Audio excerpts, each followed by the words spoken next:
Hello guys, Mike Martin here. So this is the final video. We're putting both of them into one here because there wasn't really enough content in this section to do two, but it's the final video for the hybrid lead generation business model, especially for the rank and rent industries.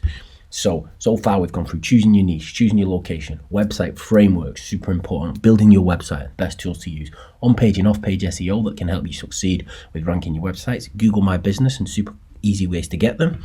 Why lead simplify? That's the glue that holds it all together and enables the hybrid business model to work and generate more income whether you're losing or gaining customers. Start renting out your websites, the hybrid setup, spreading like a wave. And today we're just going to look at outsourcing you and sell and retire. And then obviously if you decide, you just rinse and repeat. You've got the full setup here for the rank and rent business model, and you can do it over and over and over and over again. Okay guys, so today's video is outsourcing you and sell or retire. So this is moving away from duties.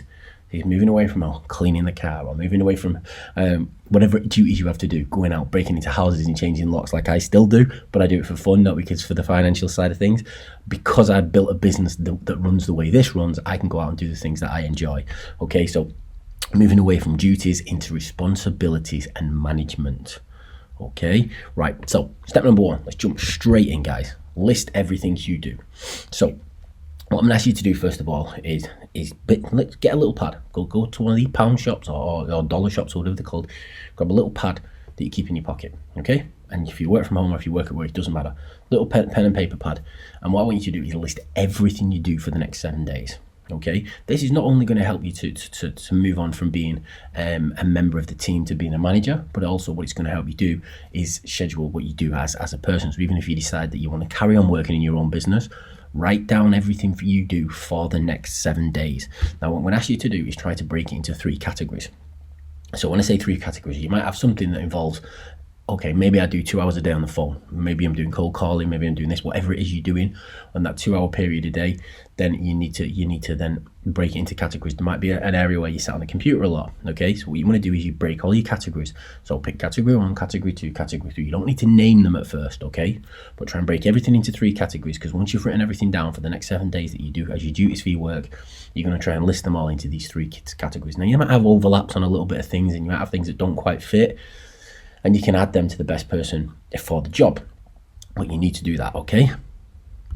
Find three cheap VAs. Okay, so this is the reason we're going to find 3 cheap VAs, and I'm not going to go through VAs. So there's tons of places you can get virtual assistants, and it's not about you get a good one here or a good one there or a good one over here. I've tested loads of them, and it's all based on the person. Sometimes you get really good people, and sometimes you get absolute useless twats, and they're just no use at all. So what you need to do is you need to find 3 cheap VAs, and you're going to start off all these VAs, okay, with a very small amount of work first. Okay, so what you're going to do is you're going to split your responsibilities, you're going to split your categories into the 3 different categories, and you're going to allocate each one. Okay, so you allocate the first person X category, the phone category, you allocate the second person the computer category, and if you go into like the Philippines or somewhere, then obviously the phone guy is going to be the one that's got the best English accent. The computer one is probably going to be if he's got any experience of building websites and things like that, and so on and so forth. But you want to try and get cross-platform so that these people could probably take over each other's duties if they had to, but you don't really want them to do that, right? So you want to split your responsibilities into 3 categories and then split those responsibilities between these 3 VAs. Now, finding a VA is easy, and you're not going to give them a full-time job, okay? So it might sound like it's going to be expensive here, but it really isn't. It's a very cheap, easy way to do it. And I'll explain a little bit more as we get a bit close to the end, okay? No one should know everything except you, okay? Nobody should know everything except you. So you take on these 3 VAs, you give them their tasks, their schedules that they're going to be working, and you basically just oversee them. Okay, so what I want you to do is nobody needs to know everything except you. If you're going to sell this business, then the only other person that needs to know everything is the person that's going to take charge of the business. Everybody working in the organization, you don't want them in a situation where they can take over your business or set up their own version of your business. The only thing you want them to do is the exact duties you've given to do. Okay, so what you want to do is manage them for at least 3 months. Now this sounds like, oh my God, I've got 4 months of work ahead, or 4.5 months of work ahead of me now, because I'm going to have to manage these guys for 3 months. But first I'm going to have to bring them on and train them and get them involved. Unfortunately, guys, this is how it has to work. You know, you can do this from the outset, but you're going to be spending money that you don't want to be spending. And what I recommend doing is building the business yourself first, doing everything in the business yourself first at the beginning, so that you know it inside out, the way I know my business, the way I know lead generation, the way I know how to build websites, how to use Magic Page, how to use Lead Simplify, all the other things that I've got. I do everything myself in my own business so that I can learn everything I do, so that as my business starts to grow, I know every single duty. I can't get somebody that pops in and says, oh, you can't do that because of this, and really they're just talking crap because they're lazy. They can't trick me because I know the job probably better than they do. So I'm in a situation where I can always fight my own corner, right? So what we're going to do is we're going to split their duties, like we said earlier, okay? So we're going to find your 3 categories and we're going to split the duties. So we're going to split up the duties that we give to them into your old responsibilities, into them 3 categories.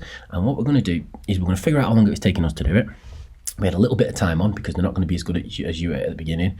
And then we're going to set timings for each thing. So if you spend 2 hours a day doing customer service, okay, then you should maybe give them 2.5 hours a day to cover the same amount of customer service that you do, just so they get used to it. And then as the timing comes down, we then start adding additional things onto them. Right, now I will have specifically said customer service. If customer service, make sure they know response times. This, when using VAs and using external staff for things like this, I've found is the most important thing, okay? Your business is built off the back of whatever it is you provide. So you're providing leads, you're providing things, whatever other things you provide, right? And even if the product's not the best quality in the world, if your customer service is, then you can get away with it because you're helping customers and you're there to help them and you're there to support them and you're there to think it. And as long as you're giving them a response within 24 hours, it's completely acceptable. The problem you've got is when you've got people waiting 3, 4, 5, 6 days for a response from customer service. They don't need that. Even if they only get a response back saying we're working on this for you and we're going to come back to you ASAP with a reply, but it's a bit bigger job than them. Type of things are super important. Now another thing that I would say, because you're taking these guys on, and this is comes from the first section, is you need to give them set working hours. Okay, you don't need to be taking these people on full time, all right? So you don't need to be turning around and saying, oh, he's going to work 9 to 5 Monday to Friday. Doesn't matter, right? The reason you're picking 3 VAs is to secure your business. So basically, if one of them turns out to be absolutely crap, you can split the workload and give the other 2 an additional bit of work where you find a 3rd person, right? But having 3 people doing the duties of 1 person, right, that the 1 person could do as a full-time job, means that if this guy lets you down, you've got 2 other people to help you. If 2 of the guys, that's never going to happen, not at the same time, but if 2 of the guys let you down at the same time, you've still got the guy in the middle who's your number 1, who can then absorb some of their responsibilities, okay? Which means that you're not going to have to go back to being a person that's working inside the organization when people let you down. And people will let you down, and you will have to get new VAs on, and they will have to be trained. But at that point, once you've had your guys that have been in a while, you can actually get your VAs to train your VAs. Okay, so what I'm saying is set working hours. Now, for me, I normally start them off 2 hours a day, 5 days a week, right? That's it. You don't need to give them a lot of work. 2 hours a day, 5 days a week. And then if they do really well and they don't let you down and they're always there on time, then maybe give them an extra hour. But that's all they need. 2 hours a day. So you turn around and when I say set working hours, you don't turn around and say, right, you work 2 hours a day whenever you feel like it. No. 11 a.m. to 1 p.m., something like that, every single day, 5 days a week. You work them specific set working hours, okay? Now, there's a reason we do that, is that you can say, right, so in your first hour, I want you doing customer service. In your second hour, I want you doing telesales calls. But you also need to know, they need to know the customer service response times, because if they spend an hour on customer service and they've still got 3 tickets that need responding to, and they think, oh, I'll leave them till tomorrow, then that's when you start getting a bad reputation as a company and you start getting a bad name and you start having problems. They need to deal with those last 3, even if it affects the telesales side of things or whatever it is they're doing for you. So the situation you're in is they have to understand the response times for customer service. So if they've got additional stuff they have to do on the customer service, that has to take priority over everything else.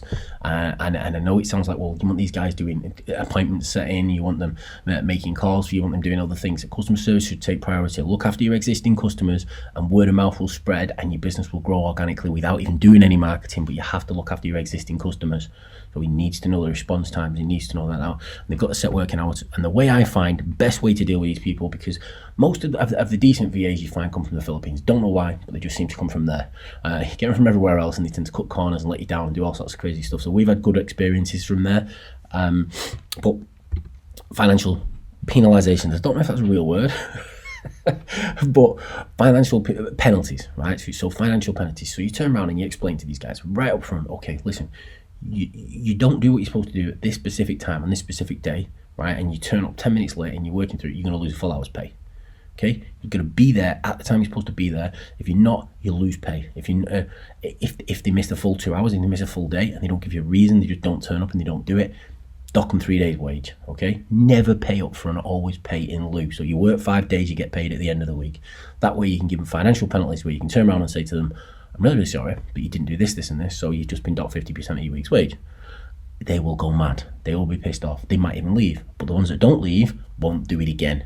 And they'll stay and they'll stick around. And if you've got somebody that's going to leave because of that, who cares? Find somebody else. It's worth putting the time and effort in, finding these 3 VAs and building them into productive members of your team. And like I said, you don't need to give them all full-time hours, not at the beginning. Eventually, they might end up with full-time hours, but they'll be the ones that are actually good at what they do, work at the times they're supposed to work, and actually help your business. And from this point, you're ready to transition into a business owner. So at this point now, you are ready to transition into a business owner. So most days when I wake up, although I do a lot of crazy things because I love what I'm doing, I'm more involved than I need to be with my business. And that's why I always did, like, I'll go out and do the locks, simply because I'm in a situation where now I can wake up every single day and I can think, right, is he doing this? Is he doing this? Is he doing that? Is he doing that? I can make a couple of phone calls on Skype. Yep, you're all sorted, cool, you're good, right? Most of the time, I only need to check in with my guys once a week because all the people involved in my team are brilliant, and they're all brilliant because I've built them over a period of time where we work together, we trust each other, we know each other, we don't need to check in on each other anymore. And if I wanted to sell this business today, I could just give him 5 or 6 contact points, say, right, speak to him about this, him about this, him about this, him about this, him about this. You got nothing to do, okay? The odd couple of bits I have to do now and again on customer service, which is actually going to change soon, but basically we're in that situation where you'd be transitioning into a business owner. So if you wake up on a morning and you think to yourself, you know what, I don't want to do anything today, you've actually put together a team of people that deal with all the responsibilities. It doesn't matter if you're only taking 50% of the wage you was once taking, because it's 50% of, it's free money. You're not doing anything for that anymore. You build yourself an asset that generates an income, generates a wealth, that grows organically without you doing anything, okay?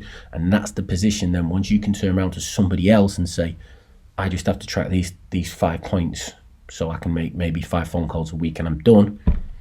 You're then in a position where you're ready to sell or retire. You can sell that business for probably 5 times annual income. And if that business is doing 100 grand a year, then you're talking $500,000. You step back, you're not needed, you're not part of your business. In fact, I remember watching something called Dragon's Den a few years ago, and it was completely changed the way I look at business, the way I do business, and the way I do what I do with my customers and everything else. And it was Peter Jones, the guy was on there, and this man came in with his business model. I can't remember, something to do with one of his farms or something like that. And I thought it was amazing. So he was after some investment so he could buy this new machine that he could do something else with the farm, and he could go from like 400 grand a year to maybe 800 grand or 1.6 million. And I remember turning around to my missus and saying, wow, I'd love to get involved in that business. And 4 of the dragons all dropped out, and they just said, no, I'm sorry, I'm out, it's not for me. And I didn't understand why I couldn't. And I was thinking, are they all idiots? Is there something wrong with them? Are they all daft? And then Peter Jones turned around and he says, I'm also out, but I'm going to explain to you why. And he turned around and he said to this guy, he says, look, he says, without you, there is no business. Without you, the business doesn't exist. He says, so what you've created is amazing, and you'll make a lot of money and you'll be wealthy, and you'll have a great life from it. But it's a lifestyle business, which means the person running the business has to be involved. He's the only person that knows everything he's doing. So it wasn't a sellable, it wasn't an asset, okay? The person was the business, and if you get to the point where you're doing absolutely everything, you become the business. And when you become the business, that's the worst thing you can ever do, because 5 times annual income takes you 5 years to build, whereas you can sell it for 5 times annual income from people that just want to make the cash and just want a continual flow of lead generating income or different types of income. So you have to go through this process. You have to do it. You don't have to do it right at the beginning, but you can set up with this in mind, so that when you get to the end, you know your duties need to be tracked. You need to look at exactly what you do, why you do it, how you do it. You might only need 2 VAs. What I recommend doing though, even if they're only working 1 hour a day each, is get 3 people, because it keeps your business secure. It means if one person lets you down, and they will, you're not screwed. You're not having to jump on and do all their duties. You jump onto one of your other guys and say, I need you to work an extra hour today to cover such and such's jobs. And it's done. You're not the person that has to then think it.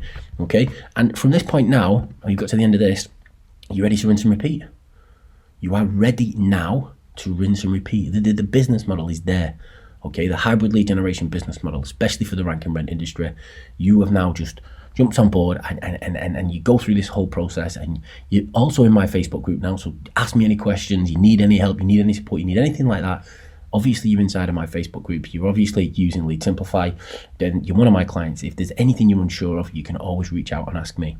I really hope this helps you guys. And I look forward to speaking to you all inside of the Facebook group and obviously inside of our members area. Thank you very much. Cheers. Bye-bye.